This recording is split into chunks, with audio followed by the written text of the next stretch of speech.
Très bien. Bonjour à toutes et tous. Bonjour à tout le monde. Salut Mathieu. Salut Arthur. Euh, alors, ce qu'on peut faire, parce que le temps que les gens arrivent, moi j'aime bien savoir où vous vous situez géographiquement, donc et puis ça permet de savoir si tout fonctionne aussi. Donc, est-ce que vous pouvez mettre dans le chat, moi par exemple, je suis à Orléans, voilà. Toi, je sais pas où t'es Mathieu en ce moment. Là, je suis au bureau et du coup, nos bureaux à nous, ils sont à côté de Châtelet. D'accord. Ah, vous êtes pas loin de chez nous, ouais. Ok. Ah bah super. Bon bah je vois qu'il y a déjà du monde, super. Trop bien. Il y a un peu de partout là. Il y a des Toulousains, des Châtellerault, tiens, c'est de la famille pas loin. Je vais au Futuroscope ce week-end. Bon, voilà. Ouais, Strasbourg, c'est fou. Lyon, un peu de Paris. ouais, c'est pas mal. C'est toute la France qui est présente là, ça fait plaisir. En tout cas, d'ailleurs, on a eu beaucoup d'inscrits. On est très contents. Donc Ouais. merci. Ça veut dire que ça nous met un peu la pression parce qu'il y a des attentes sur le sujet. Donc tant mieux. Ouais, après, c'est un sujet où justement la continuité du parcours et tout, ça intéresse pas mal de gens, donc ça m'étonne Ouais, pas. c'est ce qu'on voit, ouais, effectivement. Ah, il y a des Lillois. Très bien. T'es de là-haut, toi? Je sais pas, mon cœur bat souvent à Lille, je dirais. D'accord. Ouais, c'est vrai que c'est sympa comme ville, cela dit. Ok. Trop bien. Bon, je vois qu'il y a déjà pas mal de monde. On va pouvoir démarrer. Donc, alors généralement, donc nous, on a prévu avec Mathieu à peu près une demi-heure Hum. pour vous partager nos visions. Alors, c'est pas exhaustif, hein, évidemment. On a pris des angles, des partis pris, mais n'hésitez pas vous aussi à nous partager vos visions, vos intuitions dans le chat, justement, d'interagir avec nous pendant l'événement. En une demi-heure, on n'a pas le temps d'aborder tous les sujets, donc on a pris quelques angles qui nous sont chers, on va dire. Et puis sinon, on va se laisser un quart d'heure de questions-réponses à la fin. Donc, il y a un onglet qui est dédié aux questions. Donc, à ce moment-là, on va plutôt se focaliser là-dessus. Donc, si vous avez vraiment des questions un peu structurantes, n'hésitez pas à utiliser cet onglet-là et pourquoi pas voter aussi pour les questions qui vous intéressent le plus. Donc, voilà. Et puis, on va pouvoir démarrer. Peut-être qu'on va d'abord commencer par se présenter, Mathieu. Donc, je te laisse te présenter. Ouais, donc, bonjour à tout le monde. Mathieu Penet, je suis le dirigeant et fondateur de Yago. Et bon, je vais y venir un peu plus longuement ensuite, mais Yago, c'est comme un service de relations candidat. On est là pour justement assurer une expérience qui soit vraiment 5 étoiles. Et ça, c'est le premier pilier, je dirais, chez nous, mais surtout l'enjeu clé qu'on adresse ensuite, c'est de revaloriser les bons candidats qui ont postulé précédemment dans les entreprises pour les faire repostuler aux nouvelles offres d'emploi. Et donc, en fait, on arrive à créer un nouveau canal d'acquisition de candidats extrêmement pertinents et ciblés sur les nouvelles offres des recruteurs pour les aider à recruter plus efficacement et plus vite. Parfait. Moi, ça faisait longtemps que je voulais faire un webinaire avec toi, donc je suis ravi. Ouais, c'est cool. C'est cool enfin de pouvoir matérialiser le truc et avancer. Ouais, je suis content. Ouais, non, franchement, je suis ravi. Et donc, moi, je suis Arthur, donc CEO de JobMaker. Je suis psychologue de travail de formation. Ça fait maintenant 13 ans que je suis dans la HR Tech. J'ai travaillé dans pas mal de startups que vous connaissez peut-être, des boîtes comme Assess First ou HelloWork notamment. Et donc, il y a 2 ans et demi, j'ai eu la chance de prendre la direction de JobMaker, qui est donc une startup qui a historiquement été créée par des coachs de carrière, en fait, qui intervenaient dans les organisations pour accompagner physiquement les collaborateurs dans justement leur mobilité interne, leur transition pro. Et en fait, ils ont constaté que physiquement, c'est difficile de passer à l'échelle pour pouvoir accompagner une majorité de collaborateurs qui en font la demande. Et donc, on a digitalisé 80% de l'accompagnement de carrière pour faire en sorte que les collaborateurs en autonomie, avant d'être reçus en entretien de mobilité, entretien pro, puissent justement réfléchir à leurs compétences clés, leur réalisation phare, préparer leur projet professionnel et adopter une posture d'offreur de compétences lors de ces entretiens. On reviendra dessus un peu plus tard ensuite. Le programme du jour, si ça vous convient, puis j'espère parce qu'on n'a pas de plan B, donc on va l'accepter. Mais c'est d'abord donc voilà, on va vous partager quelques constats. Encore une fois, c'est ce qu'on s'est dit avec Mathieu. On s'est dit on va vous partager ces éléments-là. On pourra en faire beaucoup évidemment. Mais voilà, comment est-ce qu'on en a amené, comment est-ce que cette réflexion est venue entre nous de faire ce webinaire justement pour ensuite vous partager des éléments très concrets, très opérationnels, vous permettant de pouvoir répondre à ces enjeux Puis, on va quand même faire un petit peu notre autre promo à la fin. Je m'en excuse par avance. Mais voilà, vous partagez aussi notre vision et puis comment est-ce que d'un point de vue philosophique aussi, on aborde les sujets qu'on va vous partager.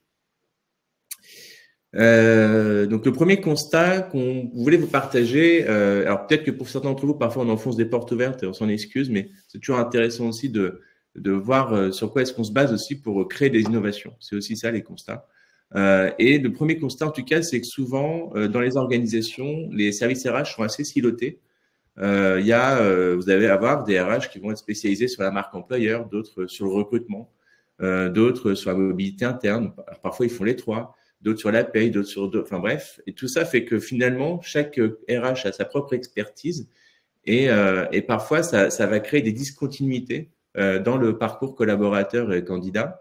Et donc, on va et le corollaire aussi parfois, c'est qu'on va du coup investir sur un sujet plus que sur un autre. Et moi, ça m'arrive souvent d'entendre des RH nous dire, non, cette année, par exemple, on va mettre le focus sur l'onboarding. C'est très bien, vous avez raison, parce que c'est une étape essentielle, évidemment. Mais si, en fait, derrière, on pense pas à l'après-onboarding, finalement, le risque, c'est qu'on crée une déception parce qu'on se dit, les 6 premiers mois top, ça s'est super bien passé. Et puis après, on nous oublie et on a l'impression finalement que c'était, on va dire, le premier flirt et qu'après, finalement, il n'y a pas de continuité opérationnelle et donc ça peut créer des écarts importants. Donc c'est important vraiment de se dire, alors certes, on peut pas mettre on est parfois obligé de flécher les budgets par rapport à nos priorités, mais ça ne veut pas dire que c'est pas parce qu'on met pas de budget sur un sujet qu'il faut occulter les autres sujets. Et un autre constat que dans cette même vision aussi, et ça c'est souvent le cas, ce qu'on peut observer dans les grands groupes qui sont assez atomisés où finalement, au nom du groupe, on va communiquer sur la marque employeur. Donc, on va avoir en entreprise A, on va valoriser la marque employeur d'entreprise A, sauf que derrière, il y a plein d'entités différentes et dans l'expérience collaborateur, on va avoir des entités. Chaque entreprise est autonome dans la façon dont il va gérer l'expérience collaborateur. Et donc, on va avoir des entreprises qui vont, donc, dans l'expérience, la communication marque employeur va être assez homogène parce qu'ils vont communiquer au nom du groupe. Mais derrière, d'un point de vue opérationnel, vous allez avoir des entités qui vont être très à jour, d'autres très en décalage, et ça va aussi créer potentiellement des écarts entre les entités, une discontinuité opérationnelle entre l'expérience candidat et l'expérience collaborateur. Donc ça, c'est le premier constat qu'on voulait vous partager. Sur la partie, du coup, une logique de cohérence de parcours sur l'ensemble des tâches qu'un recruteur ou que les équipes RH doivent faire. C'est marrant, la semaine dernière, j'ai discuté avec énormément de HR VP. Et ce job est un job assez complexe parce que souvent, ça regroupe l'ensemble des composantes du métier de RH. Et en fait, je leur demandais d'évaluer un peu le temps alloué pour chacune des tâches. Et en fait, il y a un sujet sur la partie recrutement directement. Ils m'annonçaient à chaque fois entre 5 et 10% de leur temps qui était alloué sur la partie recrutement, en l'occurrence sur les sujets d'expérience candidat et l'énergie qu'ils pouvaient mettre dessus.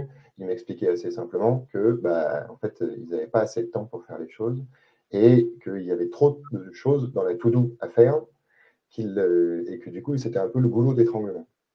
Et le chiffre des 88% des DRH et des RRH qui considèrent qu'il y a eu trop de trucs qui s'est rajouté sur la to-do list depuis 3 ans, en fait, c'est assez symptomatique de ce goulot d'étranglement que peuvent être les RH sur toutes les problématiques de à la fois recrutement, à la fois marque employeur, à la fois expérience candidat, très bien, à la fois en relation avec les hiring managers ou les managers opérationnels qui recrutent, l'onboarding, le suivi des collaborateurs, le suivi des évolutions de carrière et tout ce qu'on peut proposer aux collaborateurs jusqu'à la sortie.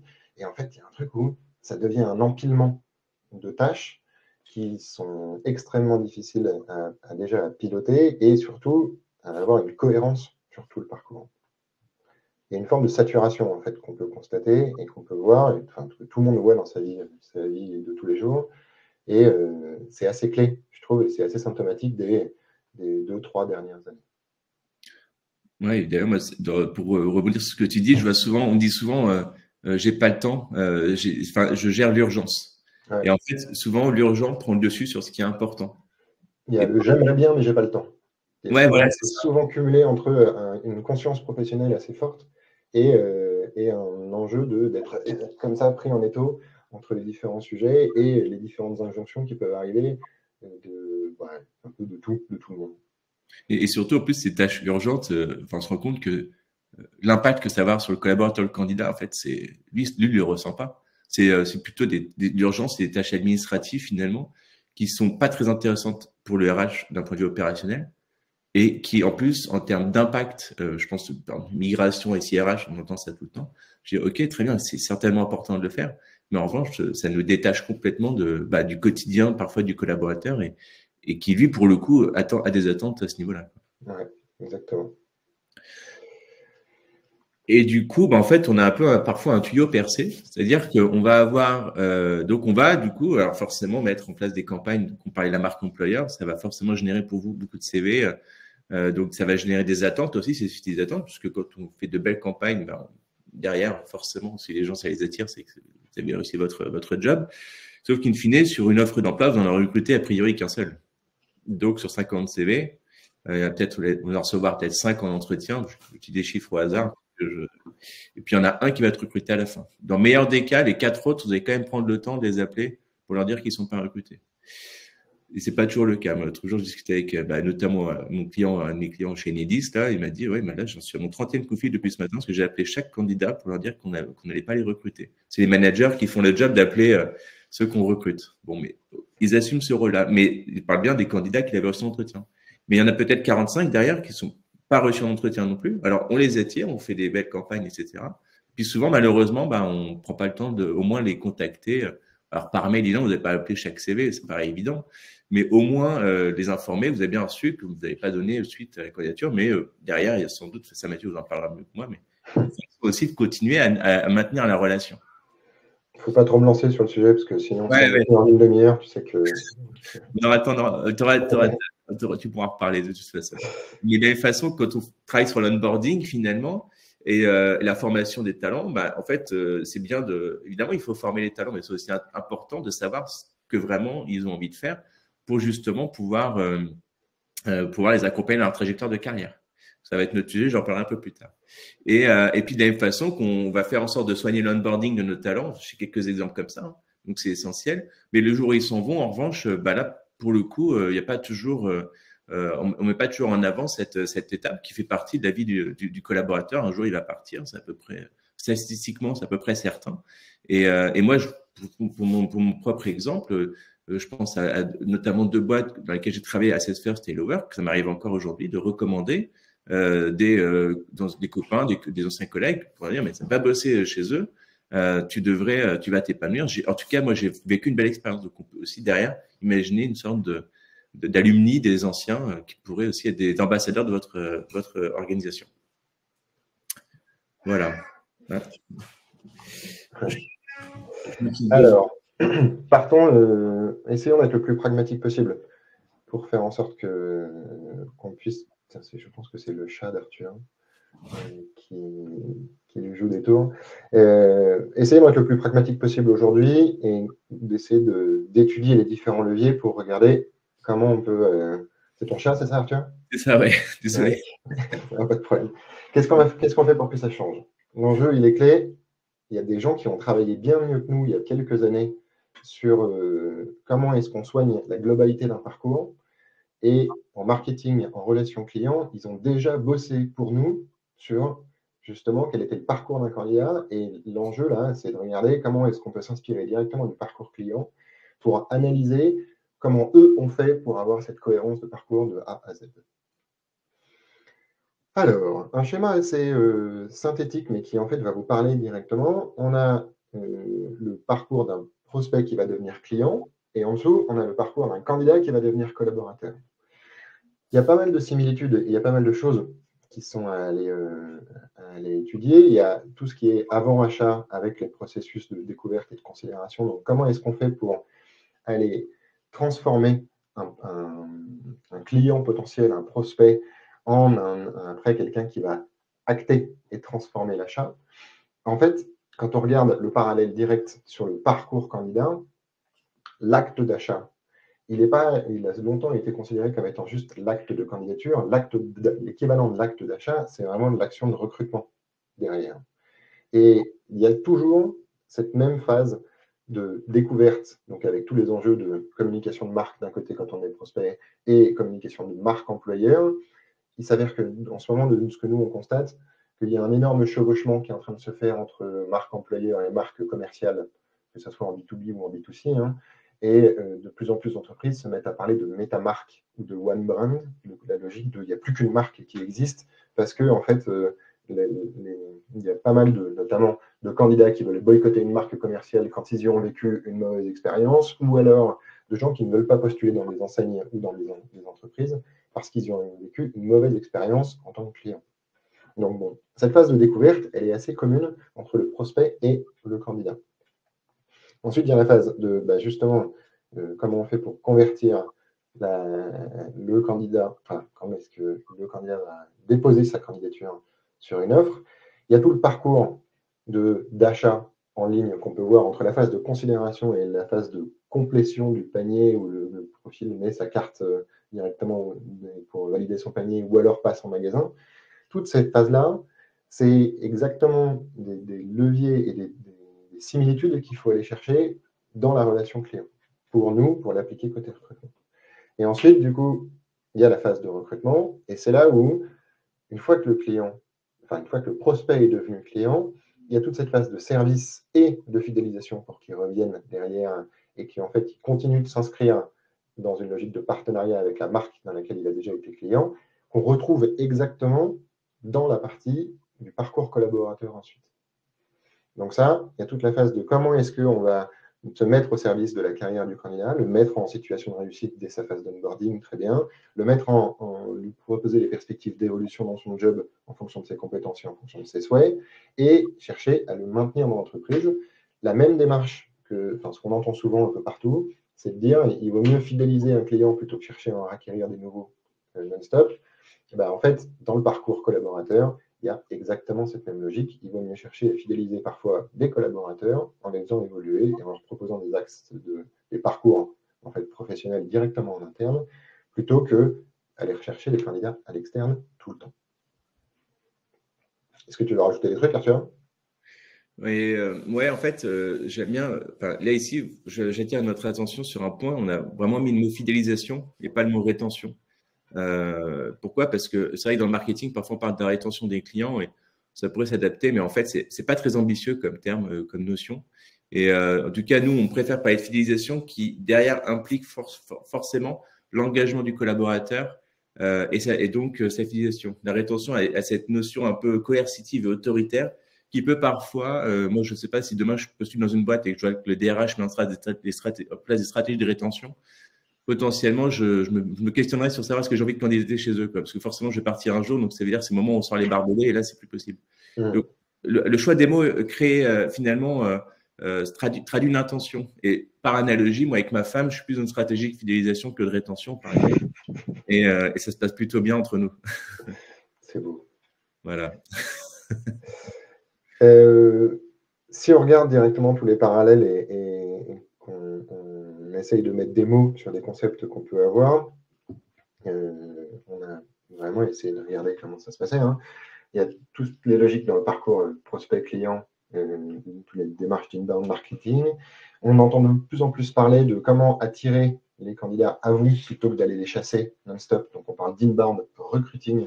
Maintenant, il y a des entreprises et même des entreprises qui commencent à former leurs équipes de recrutement pour être mieux qualifiées et mieux équipées sur cette logique d'attractivité naturelle des candidats.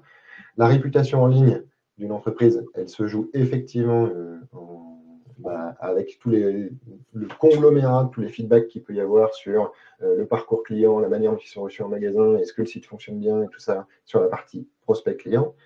La marque employeur, maintenant, de l'autre côté, elle se joue autant sur ce que peuvent dire vos collaborateurs, vos candidats, ce que vous allez pouvoir essayer de pousser, quel est le discours de vos dirigeants, quel est le feedback qu'est-ce qui se dit dans les dîners en ville sur telle ou telle manière de gérer les collaborateurs chez vous. La marque employeur est un sujet qui devient aussi gros et aussi vaste que la réputation commerciale de l'entreprise. Et Donc là, on l'a vu depuis allez, 10 ans dans des grosses logiques de simplification pardon, des process achats et des parcours. Dans la simplification du parcours candidat, il y a eu des tests qui ont été faits avec les candidatures en un clic et tout ça. Il y a oui, c'est bien de fluidifier et de favoriser la candidature du candidat. Il y a quelques bémols à mettre en place sur la simplification du parcours candidat, à savoir l'acte de candidature, quand il est un peu trop facile, en fait, ça dégrade la qualité des CV qu'on peut recevoir. Et du coup, il y a ce juste milieu à trouver sur comment est-ce qu'on fait pour simplifier, mais qualifier le parcours du candidat quand il postule, et de faire en sorte que, en fait, on puisse avoir un flux de candidats qui soit ciblé par rapport au poste. Tout ça, ça passe par justement la personnalisation du parcours et comment est-ce qu'on fait pour parler correctement à sa bonne cible de candidat. Et viennent ensuite toute cette partie, je dirais, service après-vente de chaque côté, donc service après-vente et service après-candidature. Comment est-ce qu'on fait pour que chaque humain qui s'est adressé à l'entreprise, qu'il soit client ou candidat, garde une excellente image de l'entreprise dans laquelle il a postulé. Et ça passe que par de la personnalisation, de la considération et cette logique de fidélisation derrière, de comment est-ce qu'on fait pour entretenir la petite flamme pour que le client continue d'avoir envie d'être client chez nous ou le candidat continue d'avoir envie de repostuler chez nous. Voire même le candidat continue à avoir envie de consommer nos produits. Si c'est quand on parle des marques, enfin, comme tu l'as dit tout à l'heure, mais c'est vrai que notamment les grosses marques B2C, ça paraît. Alors, c'est absolument évident en B2C.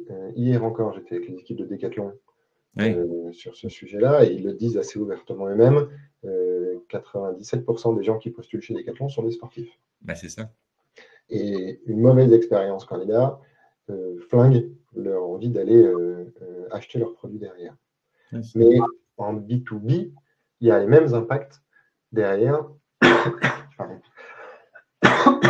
Mêmes impacts derrière, voire même en encore plus décuplé. Je suis un cabinet d'audit directement. J'ai pas bien traité certains profils quand ils cherchaient leur premier job ou quand ils cherchaient un emploi chez moi.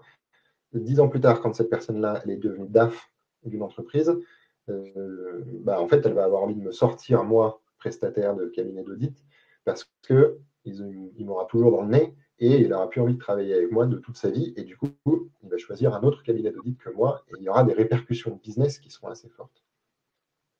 Et on peut tous, sans trop faire d'efforts, je trouvais autour de nous des exemples de. Moi, je pensais à une amie qui avait été intégrée dans un process de recrutement d'une grosse entreprise américaine. Je ne vais pas la nommer évidemment. Puis dans le process avance, on est à tu et à toi, tout va bien. Elle a rencontré toutes les équipes, son futur boss, etc. Et puis en fait, finalement, elle n'a pas été recrutée. Mais puis au bout d'un moment, plus tellement de nouvelles, elle dit tiens, qu'est-ce qui se passe? On envoie un mail, pas de réponse. Elle appelle, pas de réponse. Puis 3 semaines plus tard, elle reçoit un mail.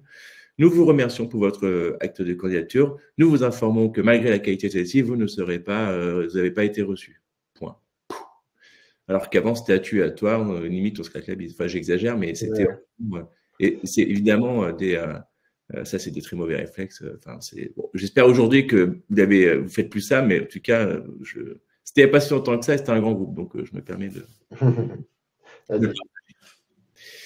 Et puis, de la même façon, une fois que la personne est devenue cliente ou que le candidat est devenu collaborateur, il faut assurer le SAV. Donc, il ne s'agit pas simplement évidemment, on le recrute pour la mission à l'instant T pour lequel on l'a projeté sur les 2-3 prochaines années.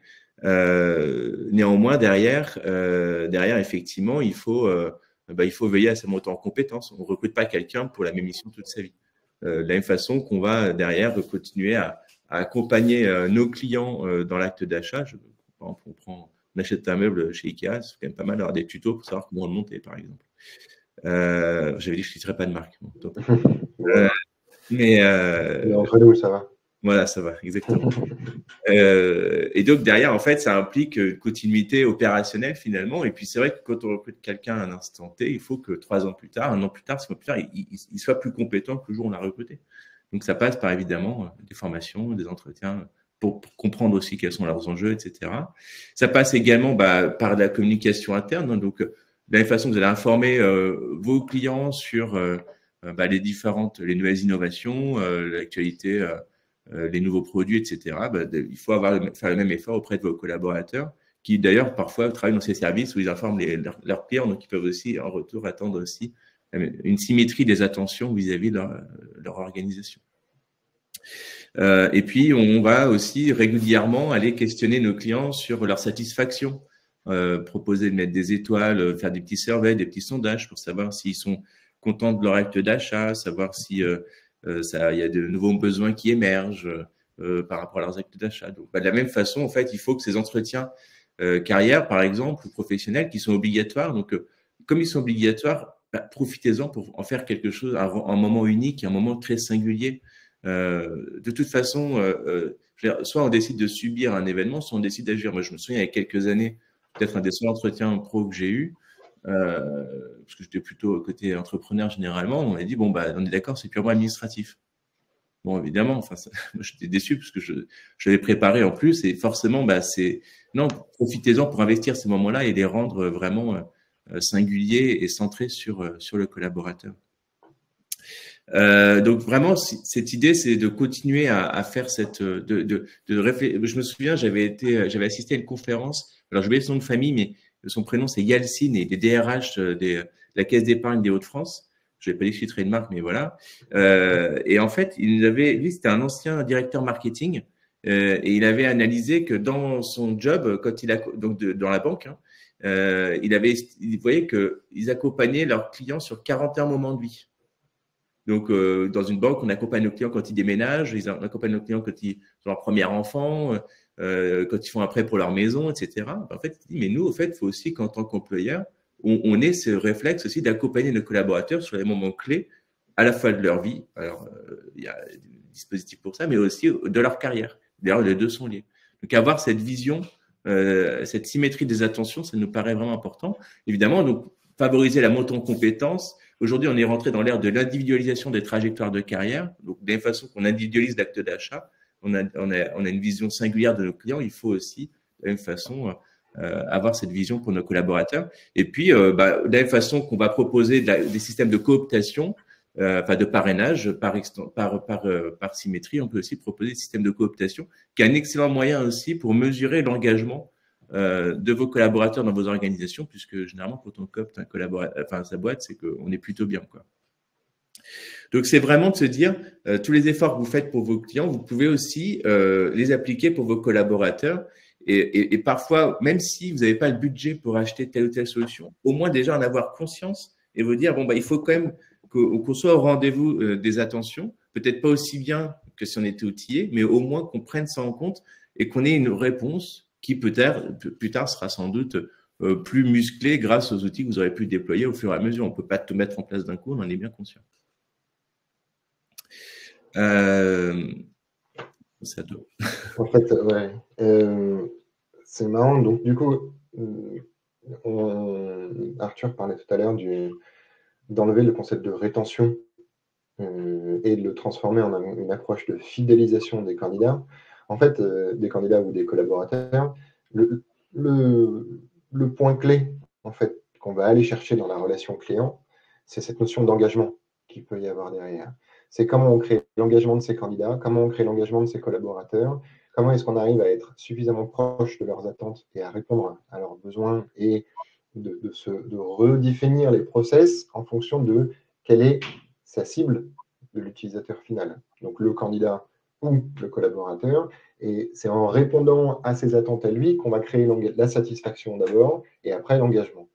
Et le point fondamental qui est en train de changer, je trouve, dans énormément d'entreprises, que ce soit tant sur la partie acquisition de candidats et recrutement que sur la partie suivi et gestion des collaborateurs, c'est cette notion d'engagement qui se développe et les différents points qu'on a pu lister là participent justement à cet engagement candidat et collaborateur.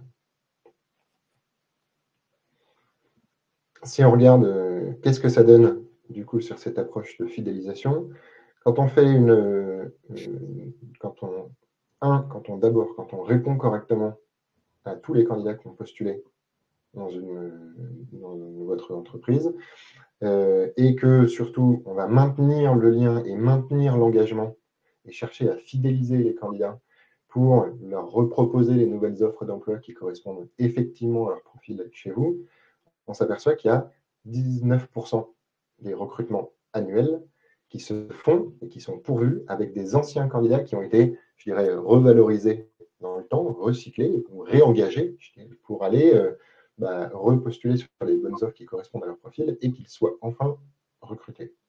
19%, ça valorise un peu le côté, on a tous conscience souvent dans le recrutement qu'on est un peu assis sur un tas d'or avec tous les anciens candidats qui ont pu postuler chez nous par le passé.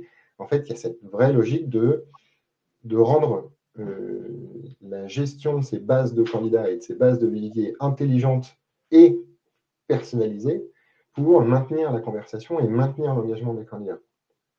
L'enjeu, c'est vraiment c'est toute la mission de Yago derrière, c'est de recréer un canal d'acquisition de candidats qui est pertinent, avec des candidats qui sont motivés et qui sont dispo, qui sont chauds à l'instant T pour rejoindre l'entreprise.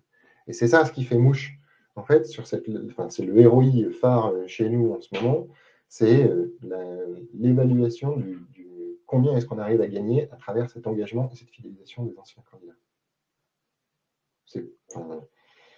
Là où tout le monde se met à galérer avec les canaux d'acquisition de candidats qui grimpent en flèche en termes de budget, les grosses plateformes Indeed, LinkedIn et tout ça, qui en fait augmentent leurs tarifs de 10 ou 15% chaque année, il y a une vraie logique de se mettre à recycler et réengager ses propres candidats pour être plus efficace. Si je regarde, en global, Yago, ce qu'on vous propose, c'est vraiment un service de relation candidat où on vient prendre en charge, petit 1, le fait de soigner l'expérience candidat de chacune des personnes qui a postulé dans votre enseigne pour qu'ils gardent une excellente image. Quand je dis une excellente image, c'est qu'on a 85% de satisfaction des candidats. Ensuite, quand il y a Yago dans le process de recrutement, il y a 85% des candidats qui sont satisfaits ou très satisfaits de l'expérience candidat qu'ils ont pu vivre. En NPS, ça correspond à un 61. C'est colossal.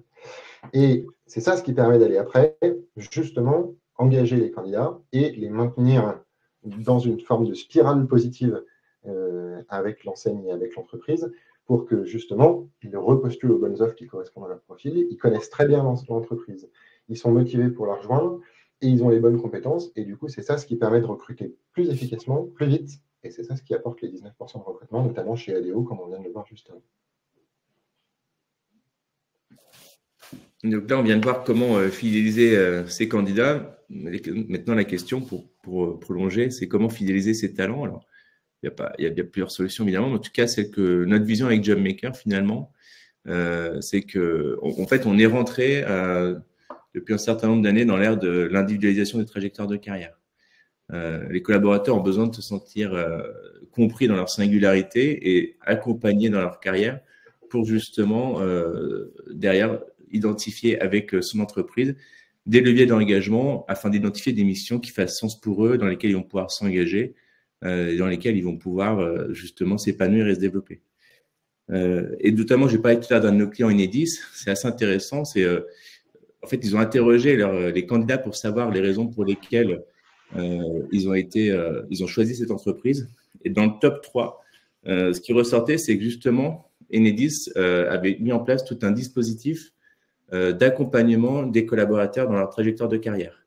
Donc, ça veut dire que dans un monde qui change, dans un monde où finalement les compétences d'aujourd'hui ne seront plus les mêmes que celles de demain, peut-être que le métier que vous exercez aujourd'hui va disparaître dans les 3-4 prochaines années. Il va falloir que vous pensiez de toute façon à faire évoluer votre trajectoire de carrière, d'avoir conscience que cette entreprise a pris en main ce sujet et va faire en sorte de maintenir notre employabilité, notre compétitivité sur le marché de l'emploi, que ce soit en interne comme en externe, et clairement un facteur d'attractivité et un facteur aussi de réassurance pour, en tant que candidat, de se dire, au moins, si un jour je pars d'Enedis, je sais que, entre guillemets, je serai bankable sur le marché de l'emploi. Et puis, en plus de ça, il y a tout un dispositif qui permet de vraiment faire carrière. C'est aussi la culture d'entreprise d'une entreprise comme Enedis de travailler la fidélisation de ses talents. Généralement, quand on vient chez Enedis, c'est pour faire carrière. Mais c'est vrai que ils sont vraiment à la hauteur des attentes par rapport à ça. C'est vrai qu'aujourd'hui, la majorité des collaborateurs, finalement, en tout cas quand le cadre leur plaît, que la mission fait sens pour eux, ils ont plutôt tendance à quand même vouloir rester dans vos organisations. Donc, il va falloir capitaliser dessus aussi. C'est quand même moins risqué et c'est plus profitable pour vous de pouvoir recruter en interne plus qu'en externe, ça c'est clair. Vous gagnez en vélocité, vous gagnez en temps, vous gagnez en rapidité, en onboarding, etc. Et donc, c'est toute la promesse de JobMaker, c'est de permettre justement, avec vos collaborateurs, de les faire évoluer vers une posture d'offreur de compétences. Bien souvent, quand on reçoit des collaborateurs en entretien de mobilité, ils arrivent en vous disant, bah, tiens, qu'est-ce que tu as à me proposer? Moi, ça fait 3 ans que j'occupe le même poste. Et vous êtes là, bah oui, mais toi, qu'est-ce que tu as à m'offrir? Parce que nous, on a besoin aussi de savoir ce que tu as un peu ce que tu as sous le capot pour qu'on puisse t'accompagner vers une mission qui fait sens pour toi. Et donc, cette vision de se dire, bah, écoute, nous, on va t'offrir un cadre digital. Nous, c'est une solution 100% digitale qui va permettre de faire du point sur ta trajectoire de carrière, donc sur tes compétences clés, sur tes réalisations phares, sur tes priorités du moment. Donc, qu'est-ce que tu as envie de valoriser pour ensuite travailler sur ton projet pro, travailler sur ton pitch pour être percutant en entretien, aller identifier autour de toi les différentes les évolutions de ton métier, enfin, quels sont les métiers d'avenir qui sur la base de tes compétences aujourd'hui que tu devras développer pour pouvoir rester compétitif. Tous ces éléments-là, en fait, vont permettre aux RH de faire alliance avec leurs collaborateurs pour justement identifier que des leviers d'engagement et de fidélisation pour derrière continuer à les accompagner dans leur évolution professionnelle. Donc, c'est tout l'enjeu de JobMaker, finalement, c'est de rendre les collaborateurs acteurs de leur carrière et offreurs de compétences lors des entretiens de mobilité ou des entretiens professionnels.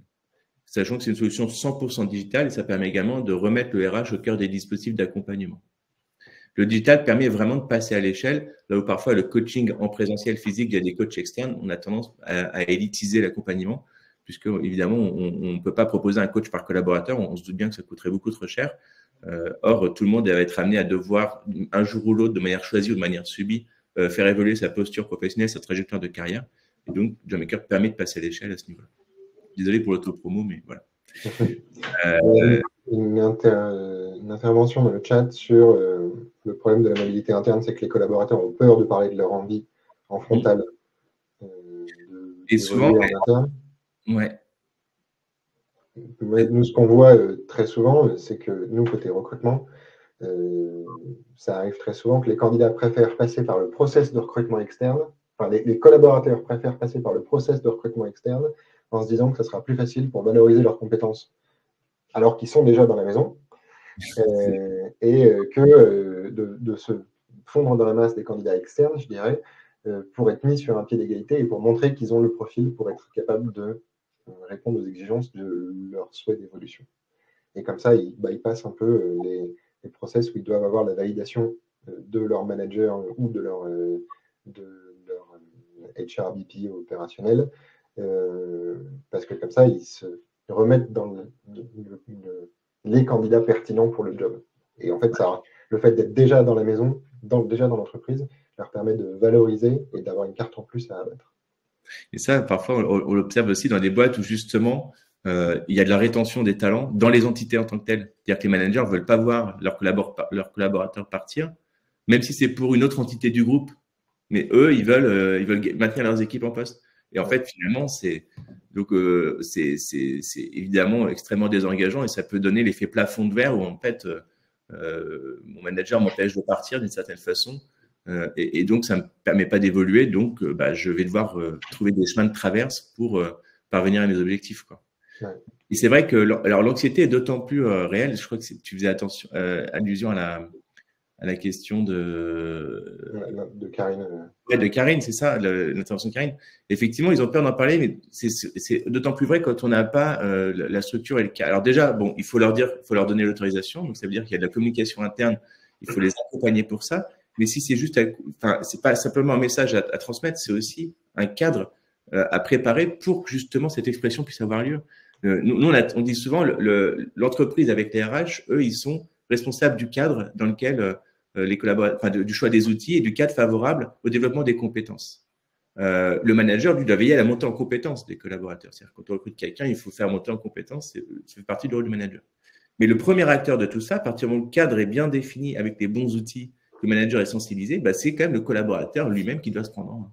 C'est-à-dire qu'à un moment donné, si lui ne se prend pas en main, vous ne pourrez pas le faire à leur place. Mais vous pourrez plus facilement leur dire de se prendre en main à partir du moment où vous aurez mis en place les outils et les dispositifs permettant de le faire. Sinon, ça devient une injonction sans solution. Mais pour vous aider pour ça, on vous a préparé une petite anti-chaise. Vous pouvez screenshotter votre écran, sans doute qu'on le recommuniquera également, vous permettant justement d'un point de vue très opérationnel et peut-être aussi de se dire, bon, bah voilà un peu le parcours global, voilà les étapes sur lesquelles je dois être attentif. Et donc, bah, des petits quick wins, c'est des choses qui peuvent être mises en place, qui ne vont pas forcément faire exploser vos budgets, mais qui peuvent vous permettre derrière d'avoir une réponse opérationnelle au sujet qu'on a soulevé. Donc ça, évidemment, ouais. ce qu'on l'a fait. Enfin, il faudra remercier Solène surtout et Inès. Mais en tout cas, voilà ce sur quoi vous pouvez vous appuyer. Si on les rebalaye très rapidement, il y a le fait de ne pas perdre de vue vous-même l'anti-sèche 1, de ne pas perdre de vue vous-même comment se passe effectivement votre process de recrutement, process de collaborateurs, je dirais, en le testant vous-même et en étant complètement clair sur quelle est l'expérience que vous proposez et en allant vous-même le faire.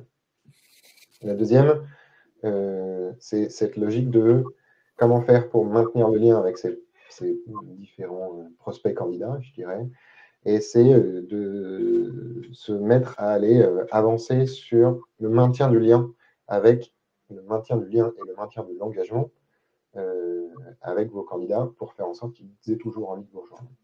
Troisième levier, anti-sèche 3, le fait d'avoir une personnalisation très poussée, parce que ça fait partie des attentes des candidats, de la réception et du traitement des candidatures. Quatrième anti-sèche qui rejoint un peu la première, c'est en fait une logique qui vient de l'UX design cette fois-ci. C'est le fait d'aller poser la question assez ouvertement à vos utilisateurs de votre parcours candidat collaborateur pour recueillir leur feedback et savoir exactement quel était leur ressenti et quels sont les axes d'amélioration. Soit dit en passant, cette logique d'aller demander aux candidats qu'est-ce qu'ils pensent du process de recrutement, ça vous aide à les convaincre en interne pour aller faire bouger les lignes. Et ce n'est pas vous qui allez dire « Ah tiens, il faut qu'on fasse changer le process de recrutement », ce sont les candidats qui vont le dire directement. Donc en interne, politiquement, c'est implacable.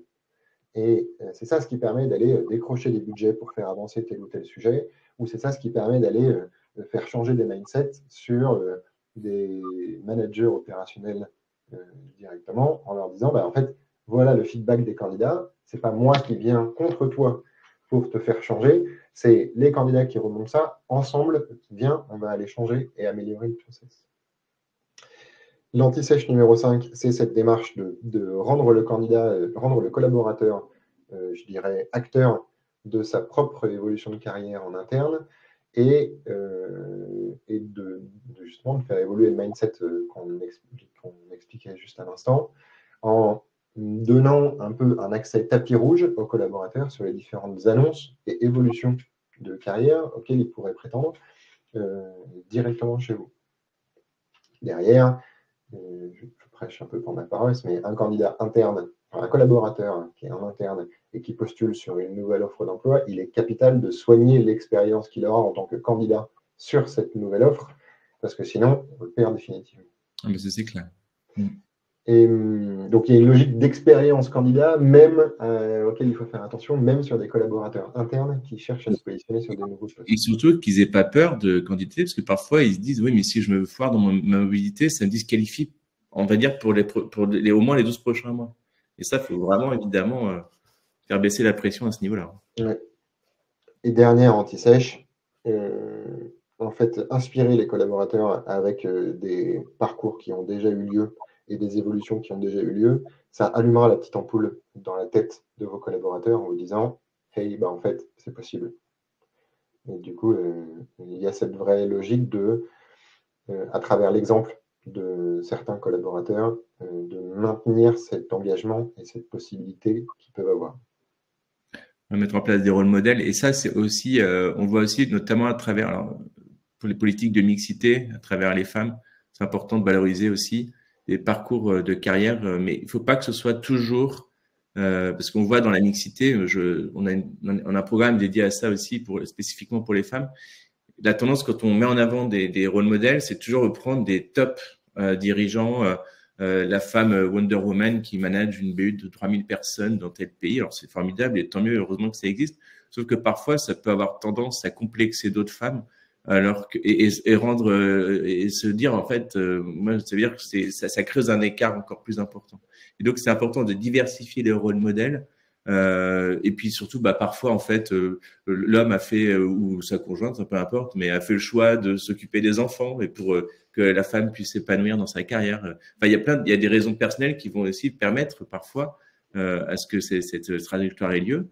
Et en fait, donc, c'est important de diversifier les rôles modèles et que ce soit pas toujours dans une version élitiste, mais montrer que c'est accessible pour toutes et tous.